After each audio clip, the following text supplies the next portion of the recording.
श्री गुरुभ्यो नमः। महाभाष्यं पस्पशाह्निकं पूर्वतनकक्ष्यायां तत्र कस्य कीदृशस्य शब्दानाम् उपदेशः कर्तव्यः अथवा अपशब्दोपदेशः कर्तव्यः अथवा उभयोपदेशः कर्तव्यः इति प्रश्नः कृतः। तदानीम् अन्यतर उपदेशेन कृतं स्यात् इति उत्तरितं। प्रथमं तावत् भक्ष्यनियमेन अभक्ष्यप्रतिषेधः इति तदुक्तं। तदनन्तरं तावत् अभक्ष्यप्रतिषेधेन भक्ष्यनियमः, अभक्ष्यप्रतिषेधेन भक्ष्यनियमः। प्रथमं भक्ष्यनियमेन अभक्ष्यप्रतिषेधः, अत्र भक्ष्यनियमेन अभक्ष्यप्रतिषेधः इति तदुक्तम्। अभक्ष्यप्रतिषेधः कः? अभक्ष्यः ग्राम्यकुक्कुटः, अभक्ष्यः ग्राम्यसूकरः इति अस्ति वाक्यम् इति यदि वदामः, इदानीं पश्यतु, तत्रापि यदा क्षुद्बाधा भवति तदानीं स्वपुरतः यद्यद् विद्यते तत्सर्वं खादितुं प्रवृत्तः जनः मनुष्यः। इत्युक्ते पुरतः ग्राम्यकुक्कुटः अपि अस्ति, आरण्यकुक्कुटः अपि अस्ति। पुरतः ग्राम्यसूकरः अपि अस्ति, आरण्यसूकरः। ग्रामे भवः ग्राम्यः, अरण्ये अरण्ये भवः आरण्यः। एवञ्च यदा क्षुद्बाधा भवति तत् सर्वम् इत्युक्ते तत्र अविशेषेण एतत् खादनीयम् एतत् न भक्षणीयम् इति विभागं विना सर्वं खादितुं प्रवृत्तः। तदानीम् एकं वाक्यं, तच्च वाक्यं कीदृशम् इत्युक्ते प्रतिषेधं करोति। इत्युक्ते इदानीं नियमरूपं नास्ति तद्वाक्यं, तद्वाक्यं नियमं न जनयति, अपि तु प्रतिषेधं करोति। पूर्ववाक्यम् इतः पूर्वं तावत् पञ्चनखाः अनेके मृगाः सन्ति। यदा क्षुद्बाधा जाता तदानीं पुरतः ये पञ्चनखाः मृगाः सन्ति, बहवः सन्ति, ते सर्वेपि खाद्यत्वेन भक्ष्यत्वेन ते सर्वेपि पुरतः आगताः। तदानीं पञ्चनखाः भक्ष्याः इति एते भक्ष्याः इत्युक्ते एते एव भक्ष्याः इति ज्ञायते। तर्हि पञ्चनखानां बहूनां पञ्चनखानां मृगाणां मध्ये एते एव पञ्चनखाः भक्षणीयाः इत्युक्ते नियमः स्वतः इतरे पञ्चनखानां मध्ये ये पञ्चमृगाः निर्दिष्टाः, शशकः, शल्यकः, कूर्मः, गोधा, गृध्रस्तु पञ्चमः इति वदन्ति किल, तत्र तान् विहाय इतरे सर्वेपि निवृत्ताः सन्ति। इतरेषु तस्य प्रवृत्तिः न भवति। एवञ्च तत्र भक्ष्य किमर्थं नियमः इति उच्यते तत्र इति पृष्टे पूर्वमेव सिद्धं। पञ्चनखाः भक्ष्याः इति तद्वाक्यं किमर्थं? सः तावत् प्रायः तत्र 20 पञ्चनखाः मृगाः सन्ति इति चिन्तयन्तु। सर्वान् अपि खादितुं वयं प्रवृत्तः। यदि सर्वान् खादितुं प्रवृत्तः तर्हि शास्त्रेण ये पञ्चमृगाः निर्दिश्यन्ते तानपि भक्षयितुम् अयं प्रवृत्तः एव। तर्हि शास्त्रं किमर्थं पञ्चभक्षणीयाः इति वदति इति पृष्टे सिद्धे सत्यारम्भः नियमाय भवति इत्युक्तवत्। एतान् पञ्चनखानां मध्ये एतान् पञ्चमृगान् खादितुम् अयं यद्यपि प्रवृत्तः, पूर्वमेव प्रवृत्तः, तस्यां वेलायाम् एतत् वाक्यम् एतत् खादनीयम् इति यतः वदति तेन ज्ञायते एतदेव खादनीयम् इत्युक्ते अन्येषां विषये प्रतिषेधः स्वतः सिद्ध्यति। प्रतिषेधः तत्र मुखतः न प्रतिपादितः, अपि तु एतादृशविधिमुखनियमवाक्येन प्रतिषेधः ज्ञायते। अन्यत्र किम् इत्युक्ते प्रतिषेधः साक्षात् क्रियते। इदानीम् अभक्ष्यः ग्राम्यकुक्कुटः, अभक्ष्यः ग्राम्यसूकरः इति तत्र इतः पूर्वम् उक्तवत्। ग्राम्यसूकरः, आरण्यसूकरः, ग्राम्यकुक्कुटः, आरण्यकुक्कुटः इति सर्वमपि अस्ति। तदानीं तावत् एतत् भक्षणीयम् इति न उक्तवान्, एतत् न भक्षणीयम् इति। अभक्ष्यः ग्राम्यकुक्कुटः, अभक्ष्यः ग्राम्यसूकरः इत्युक्ते भवतु एतत् न भक्षणीयम् इति त्वया उक्तं, परन्तु किं भक्षणीयम् इति त्वया न उक्तम्, अतः अहं तावत् न किमपि न खादितुं प्रभवामि इति वदति वा? न, एतत् सर्वं न खादनीयम् इत्युक्ते एतत् अवशिष्टम् अन्यत् सर्वं तत्र खाद्यमेव इति खाद्यविषये नियमः जायते तस्य। अभक्ष्यप्रतिषेधेन च भक्ष्यनियमः। तद्यथा अभक्ष्यो ग्राम्यकुक्कुटः अभक्ष्यो ग्राम्यसूकरः इत्युक्ते गम्यते एतत् आरण्यः भक्ष्यः इति। तर्हि किम् एतादृशदृष्टान्तद्वयेन किं ज्ञायते? एकस्मिन् विषये प्रतिषेधं विधिः तदुभयं न अपेक्ष्यते। यदि प्रतिषेधः क्रियते तर्हि नियमः स्वतः ज्ञातुं शक्यते, यदि नियमः क्रियते तर्हि प्रतिषेधः ज्ञातुं शक्यते। अतः अत्रापि यदि एते शब्दाः साधुशब्दाः इति उपदिश्यते तर्हि अतोऽन्ये अपशब्दाः इति स्वतः जानाति शिष्यः। एते अपशब्दाः इति यदि उपदिशति आचार्यः तर्हि अतोऽन्ये साधुशब्दाः इति जानाति शिष्यः। अतः अन्यतर उपदेशः एव भवतु इति। एवम् इहापि यदि तावत् शब्दोपदेशः क्रियते, गौः कथं शब्दोपदेशः कथं कर्तुं शक्यः? गौः अयं साधुशब्दः, इतः परं साधून् शब्दान् अहं वदामि इति शिष्यं प्रति वक्तव्यं। गौः, अश्वः, पुरुषः, हस्ती, मृगः, शकुनिः, ब्राह्मणः इत्येवं साधुशब्दानाम् उपदेशः। गौः इत्येतस्मिन् उपदिष्टे तर्हि तस्य कीदृशं ज्ञानं भवति? तर्हि सः तावत् शब्दद्वयं जानाति। कः? शिष्यः। लोकव्यवहारं दृष्टवान्। लोके कश्चन गौः इति वदति, अन्यः गावी इति वदति, अन्यः गोता इति वदति, अन्यः कश्चन कौ इति वदति, अन्यः गोपोतलिका इति वदति। एवञ्च एकस्य एव चतुष्पाद्जन्तोः एते सर्वेपि वाचकाः इति तस्य बुद्धौ विद्यते। परन्तु यतः येन केन यं कमपि शब्दमादाय व्यवहर्तुं शक्नोमि इति सः चिन्तयति, तदानीं गुरुः उपदिशति एते साधुशब्दाः इत्युक्ते अतोऽन्ये गौः इत्येतत् त्यक्त्वा अन्ये सर्वेपि असाधवः इति जानाति सः। गौः इत्येतस्मिन् उपदिष्टे गम्यते एतत् गाव्यादयः, गावी आदयः अपशब्दाः इति। अन्यथापि वक्तुं शक्नुमः। अथ अपशब्दोपदेशः क्रियते कथं? भोः शिष्य, गावी अयम् अपशब्दः, गोणी अपशब्दः, गोता अपशब्दः, गोपोतलिका अपशब्दः, कौ अपशब्दः, गाय अपशब्दः इति अपशब्दान् उपदिश्यति। साधुशब्दं न उपदिशति। शिष्यः अत्र गौः इति शब्दः एव अवशिष्टः अपशब्दोपदेशसमये, एवञ्च गौः इत्ययमेव साधुशब्दः इति साधुशब्दं सः जानाति। अथाप्यपशब्दोपदेशः क्रियते गाव्यादिषु उपदिष्टेषु गम्यते एतत् गौः इत्येषः शब्दः इति। शब्दः नाम साधुशब्दः। अतः उभयोपदेशपक्षः अत्र निराक्रियते इति ज्ञेयं।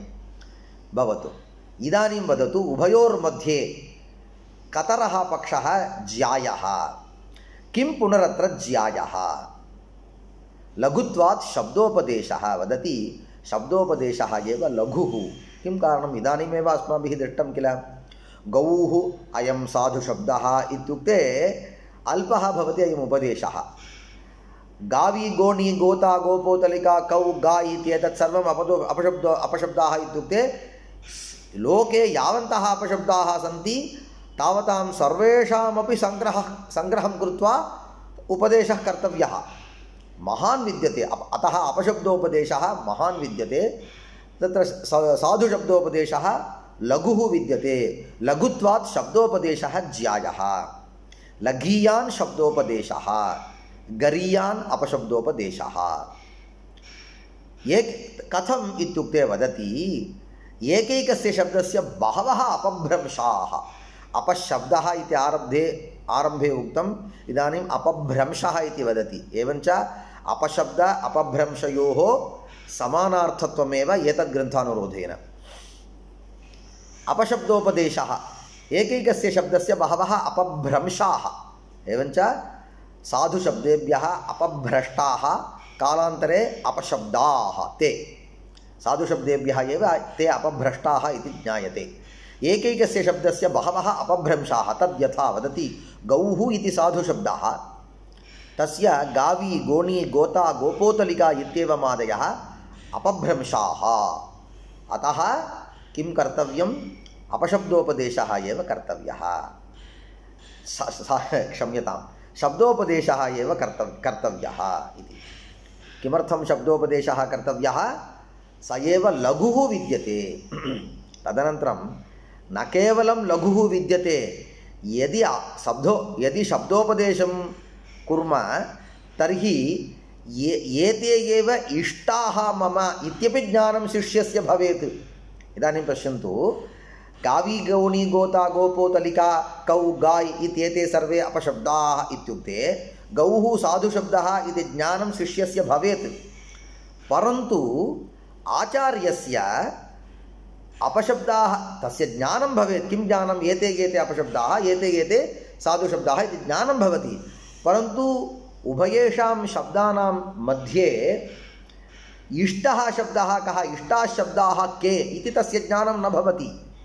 यदि शब्दोपदेशं करोमि तर्हि सः उपदेशः लघुः भवितुमर्हति, किञ्च स एव इष्टः मम इत्यपि सः जानाति। अतः फलद्वयं तत्र भवति। कुत्र? शब्दोपदेशे, शब्दोपदेशपक्षे इष्टान्वाख्यानं खल्वपि भवति इति प्रयोजनद्वयं। तदनन्तरं तर्हि शब्दोपदेशम् एव कुर्मः। परन्तु शब्दोपदेशः केन प्रकारेण कर्तव्यः? आक्षेपभाष्यम्। अथैतस्मिन् शब्दोपदेशे सति किं शब्दानां प्रतिपत्तौ प्रतिपदपाठः कर्तव्यः? गौरश्वः पुरुषो हस्ति शकुनिर्भृगो ब्राह्मण इत्येवमादयः पठितव्याः। सः वदति शब्दोपदेशः नाम कः इति न जानामि अहं। शब्दोपदेशः नाम प्रतिपदोपदेशः किं पृच्छति। प्रतिपदम् उपदेशः, पदं पदं प्रतिपदं, प्रतिपदम् उपदेशः, प्रतिपदोपदेशः इत्युक्ते एकैकं पदम् आदाय उपदिशति। अथ एतस्मिन् शब्दोपदेशे सति, शब्दोपदेशः कर्तव्यत्वेन आदृते सति किं शब्दानां प्रतिपत्तौ, प्रतिपत्तिः ज्ञानं, शब्दानां ज्ञानविषये शिष्यस्य तादृशं ज्ञानं स्यात् इति तस्मिन् सन्दर्भे प्रतिपत्तिविषये प्रतिपदपाठः कर्तव्यः। प्रतिपदपाठस्य स्वरूपं किं? गौः, अश्वः, पुरुषः, हस्ती, शकुनिः, मृगः, ब्राह्मणः इत्येवमादयः शब्दाः पठितव्याः, न नेत्याः। अनभ्युपायः एषः शब्दानां प्रतिपत्तौ प्रतिपदपाठः। शब्दानां प्रतिपत्तौ साधुशब्दानां ज्ञानाय, साधुशब्दानां ज्ञानविषये ज्ञानार्थं प्रतिपदपाठः इति अयं पक्षः। प्रतिपदोपदेशः विद्यते किल, अयं पक्षः। न उपायः, अनभ्युपायः, न अभ्युपायः, न अभ्युपेयः, न आदर्तव्यः सः पक्षः। अनभ्युपायः एषः शब्दानां प्रतिपत्तौ प्रतिपदपाठः। किमर्थम् एवं ब्रवीषि?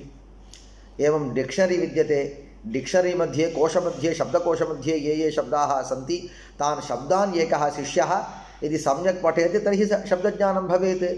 किमर्थम् अयं न अभ्युपायः इति वदसि इति चेत् वदति, एकं दृष्टान्तं वदति। एवं हि श्रूयते, श्रुतिरस्ति। का श्रुतिः? बृहस्पतिरिन्द्राय दिव्यं वर्षसहस्रं प्रतिपदोक्तानां शब्दानां शब्दपारायणं प्रोवाच नान्तं जगाम। बृहस्पतिः देवगुरुः, सः इन्द्राय, देवेन्द्राय किं कृतवान्? शब्दपारायणं प्रोवाच। शब्दपारायणम् इत्युक्ते शब्दानां प्रथमं गुरुः वदति, तदनन्तरं शिष्यः अनुवदेत्। एवं रीत्या शब्दपारायणं, सर्वेषामपि शब्दानां कथनं, मुखतः कथनं, पारायणं। शब्दपारायणं प्रोवाच, शब्दपूर्वाच इत्युक्ते शब्दपारायणं कृतवान्। केषां शब्दपारायणम् इत्युक्ते शब्दानां शब्दपारायणम् इत्युक्ते साधुशब्दानां शब्दपारायणम् इत्युक्ते साधुशब्दानां पारायणम् इति तात्पर्यम्। यतः शब्दशब्दः द्विवारम् आवृत्तः अस्ति, अतः शब्दानां शब्दपारायणम् इत्युक्ते साधुशब्दानां पारायणम् इत्येव अर्थः। अस्याः पृथिव्याः भूपतिः इति प्रयोगः विद्यते किल, तद्वत् अत्र शब्दानां शब्दपारायणं। केषां कीदृशानां शब्दानाम् इत्युक्ते प्रतिपदोक्तानां। प्रतिपदोक्ताः शब्दाः इत्युक्ते गौः इति शब्दमादाय गौः, गावौ, गावः इति वक्तव्यं गुरुणा। शिष्यः तथैव वदेत्। एवं रीत्या यदि उक्तिः एवं प्रत्युक्तिः भवेत् तस्य किं नाम? प्रतिपदोक्तानां शब्दानां शब्दपारायणम् इति नाम। कियत्कालं कृतवान्? सहस्रं वर्षाणि यावत् कृतवान्। इत्युक्ते अस्माकं रीत्या न, तत्र मनुष्य गणनेन न अपि तु दिव्यं वर्षसहस्रं देवतानां यानि सहस्रं वर्षाणि सन्ति तावत्कालं पाठनं कृतवान् सः नान्तं जगाम तथा कृत्वा अपि अन्तं न जगाम अन्तं न प्राप शब्दपारायणं वदति बृहस्पतिश्च प्रवक्ता बृहस्पतिः तत्र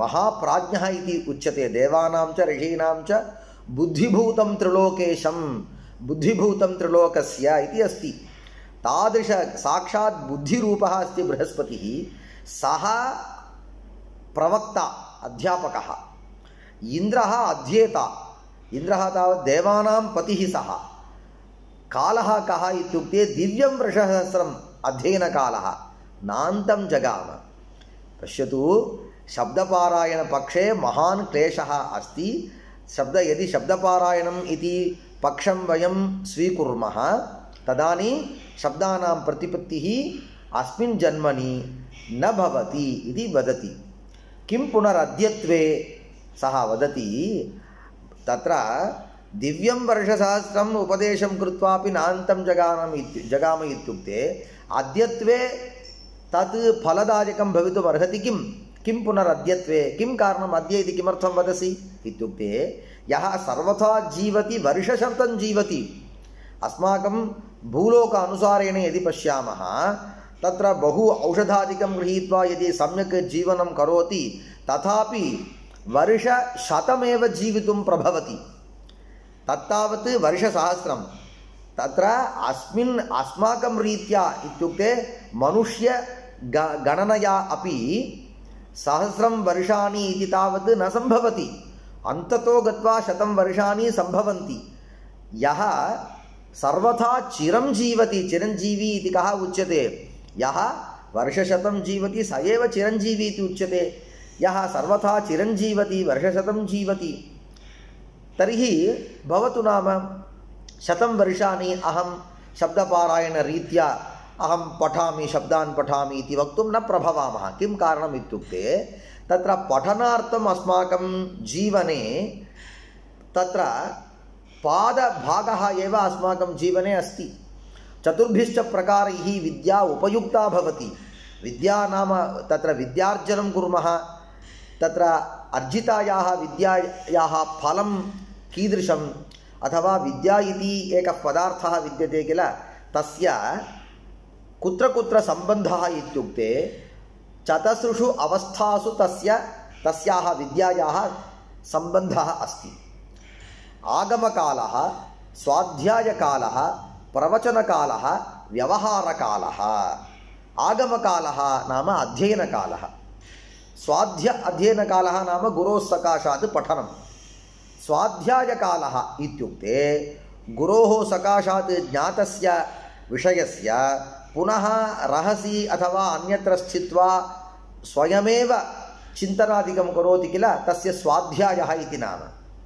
एवञ्च प्रवचनकाले अध्यापकः गुरुः इति यदा प्रवचनं तयोर्मध्ये भवति तदानीं विद्यारूपस्य पदार्थस्य सम्बन्धः प्रसक्तिः तत्र विद्यते तदनन्तरं शिष्यः अन्यत्र गत्वा यदा तावत् पठति तदानीं विद्या तत्र उपयुक्ता भवति प्रवचनकालेन अयं छात्रः अध्यापकः सन् प्रवचनं करोति अथवा इतरेभ्यः किञ्चित् वदति तदानीं विद्या नाम सा उपयुक्ता भवति व्यवहारकालेन एतत् सर्वम् एतत् तृतीयं तावत् विद्यालयसम्बद्धं विद्यते शैक्षिकसम्बद्धं विद्यते एतत् तृतीयं व्यवहारः लोकव्यवहारे विद्या उपयुक्ता भवति इदानीं शब्दपारायणस्य इत्युक्ते साधुशब्दानाम् उपदेशः इति अयं केन सम्बद्धः इत्युक्ते अध्ययनेन सम्बद्धः अध्ययनार्थम् एव दिव्यं वर्षसहस्रम् अपर्याप्तम् इति श्रुतिः विद्यते अस्माकं तावत् ऐहिकं वर्षसहस्रकालः ऐहिकः अपि न उपलभ्यते अस्माकम् ऐहिकः इत्युक्ते अस्मिन् लोके 100 वर्षाणि एव अन्ततो गत्वा उपलभ्यन्ते तत्र अध्ययनार्थमेव भवतु सम्पूर्णं तावत् वर्षशतम् अहम् अध्ययनार्थम् अहं व्ययीकरोमि इत्युक्ते तर्हि अस्य अध्ययनस्य अस्याः विद्यायाः इतरासु तिसृषु अवस्थासु अन्वयः विद्यते किल, तत्सर्वं न भवति किल। एवञ्च सम्पूर्णकालः अध्ययनार्थमेव व्ययीकृतः स्यात्, तदानीम् अपि अर्जितायाः विद्यायाः अन्यत्र उपयोगः नैव स्यात्। एवञ्च शब्दपारायणं प्रतिपदोक्तानां शब्दानां साक्षात् पाठः प्रतिपदपाठः उपदेशः इति यदि तादृशपक्षं स्वीकुर्मः तर्हि सः उपायः नास्ति इति वदति। चतुर्भिश्च प्रकारैः विद्योपयुक्ता भवति, विद्या उपयुक्ता भवति। केन प्रकारेण? आगमकालेन इत्युक्ते आगमकालेन विद्या उपयुक्ता भवति, स्वाध्यायकालेन विद्या उपयुक्ता भवति, प्रवचनकालेन विद्या उपयुक्ता भवति, व्यवहारकालेन विद्या उपयुक्ता भवति। तत्र च अस्य आगमकालेनैव आयुः पर्युपयुक्तं स्यात्।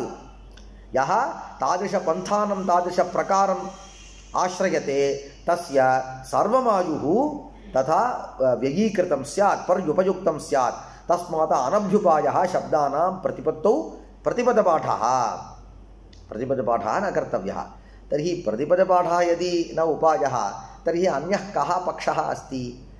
तर्हि कथं तर्हि इमे शब्दाः प्रतिपत्तव्याः, इमे शब्दाः कथं ज्ञातव्याः? किञ्चित् सामान्यविशेषवत् लक्षणं प्रवर्त्यम्, एवञ्च किञ्चित् लक्षणं कर्तव्यं। लक्षणं कीदृशं स्यात् इत्युक्ते, लक्षणं नाम तत्र लक्ष्यं शब्दं, लक्ष्यः शब्दः येन लक्ष्यते सः लक्षणं, तत् लक्षणम् इत्युच्यते। लक्ष्यते अनेन इति लक्षणं। लक्ष्यते, ज्ञायते, कः ज्ञायते? शब्दः ज्ञायते। लक्ष्यते शब्दः केन ज्ञायते? येन ज्ञायते तदेव लक्षणम् इत्युच्यते। एवञ्च तदेव शास्त्रं, लक्षणवाक्यं। किञ्चित् लक्षणं प्रवर्त्यं, तच्च लक्षणं कथं स्यात्? सामान्यविशेषवत्, सामान्यवत् लक्षणं विशेषवत् लक्षणम् इत्युक्ते किञ्चित् लक्षणं प्रथमं सामान्यविषयान् प्रतिपादयेत्, तदनन्तरम् अन्यत् लक्षणं विशेषलक्षणान् प्रतिपादयेत्। मनुष्याणां बुद्धिः, अस्माकं बुद्धिः एवमेव अस्ति। झटिति यदि विशेषविषयान् वदामः तर्हि कोऽपि तत्र ग्रहीतुं न शक्नोति। अतः प्रथमं यदा वयं वदामः तदानीं तावत् सामान्यतया इत्युक्ते अपवाद सर्वत्र यः विषयः सामान्यतया प्रसृतः विद्यते तं विषयम् आदाय अस्माभिः किञ्चित् वक्तव्यं। तत्सर्वं शिष्याः गृह्णन्ति, स्वीकुर्वन्ति, जानन्ति। तदनन्तरं त्वया एतत् सर्वं स्वीकृतं, परन्तु अयं विषयः एतद्विषये न प्रवर्तते, एतद्विषये विशेषविधिः अन्यः विद्यते, एतद्विषये निषेधः विद्यते, एतद्विषये अपवादः विद्यते इति समनन्तरं वक्तव्यम्। अतः सामान्य तदानीं झटिति आरम्भकाले एव यदि विशेषं वदामः, विशेषवत् लक्षणं कुर्मः, तदानीं ग्रहणं न भवति इति कृत्वा वदति किञ्चित् सामान्यविशेषवत् लक्षणं प्रवर्त्यं। सामान्यवत् विशेषवत् इत्युक्ते सामान्यम् अस्य अस्ति इति सामान्यवत् मतु प्रत्ययः। येन अल्पेन यत्नेन महतो महतः शब्दौघान् प्रतिपद्येरन्, तच्च लक्षणं कीदृशं स्यात्? अतीव तत्र व्यर्थं न स्यात्। तच्च लक्षणं येन लक्षणेन अल्पेन यत्नेन सामान्यवल्लक्षणेन विशेषवल्लक्षणेन किं भवति? तत् पठित्वा अल्पेन यत्नेन महतो महतः शब्दौघान्, तत्र सर्वानपि शब्दान्, शब्दौघान् इत्युक्ते शब्दसमूहान्, महतः महान्तः शब्दाः सन्ति, महान्तः शब्दौघाः सन्ति, तान् महतः शब्दौघान् प्रतिपद्येरन् शिष्याः जानीयुः इति तादृशरीत्या अस्माभिः लक्षणं प्रवर्त्यं। तदानीमेव अस्माकं स्वल्पे आयुषि सर्वं ज्ञातुं प्रभवामः। किं पुनस्तत् इत्युक्ते लक्षणं कीदृशं? सामान्यवत् लक्षणं नाम किं? विशेषवत् लक्षणं नाम किम् इत्युक्ते सामान्यवत् लक्षणमेव उत्सर्गः इत्युच्यते, विशेषवत् लक्षणमेव अपवादः इत्युच्यते। किं पुनस्तत्? उत्सर्गापवादो, कश्चित् उत्सर्गः कर्तव्यः, कश्चिदपवादः। एवञ्च उत्सर्गः इति सामान्यवत् एकं लक्षणम्, एकः विधिः कर्तव्यः, विशेषवत् लक्षणम् एकः विधिः, अपवादः कर्तव्यः इति उक्तवान्। एवञ्च व्याकरणं कथं कर्तव्यम् इति तस्य विचारः अत्र कथं जातीयकः पुनरुत्सर्गः कथं जातीयकः अपवादः इति पुनः पृच्छति उत्सर्गः इत्युक्ते उत्सर्गविधिः कथं वा पूर्वमेव उक्तवान् पुनः अपि तत्र स्पष्टीकरणार्थं पूर्वं तावत् सामान्यतया उक्तवान् इत्युक्ते सामान्यविशेषवल्लक्षणं प्रवर्त्यम् इति लक्षणं सामान्यवति विशेषवति इति तत्र संगृह्य उक्तवान् अत्र विविच्य वदति कथं जातीयकः पुनः उत्सर्गः उत्सर्गलक्षणं किं जातीयकम् इत्युक्ते कथं भवति तदनन्तरं अपवादरूपं लक्षणं कथं भवेत् किं जातीयकं कथं जातीयकः पुनरुत्सर्गः कर्तव्यः कथं जातीयकः अपवादः सामान्येन उत्सर्गः कर्तव्यः इत्युक्ते